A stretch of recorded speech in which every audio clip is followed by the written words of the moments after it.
مرات أبو مشمش كانت بتكره لوحده وقصت لها كل شعره وهو قاعد يعيط جامد، وكانت بتعامله وحش جدا وبتضربه وبتخليه يشتغل في البيت ويغسل الأطباق، وما كانتش بتخليه ياكل معاهم وبتخليه ياكل على الأرض.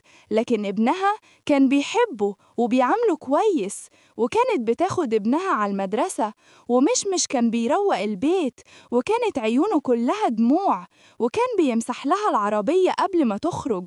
وهم ماشيين في السوق اتخانقت معاه جدا وزعقت له وضربته، وابنها دافع عن مشمش، ولما روح البيت كان تعبان جدا وغرق في النوم هو وأمه، ومشمش كان غرقان في الحزن والعياط. وبعدين راح لأوضة القط وقال له إنه هيمشي وودعه وحضنه، وبعدين ساب البيت ومشي.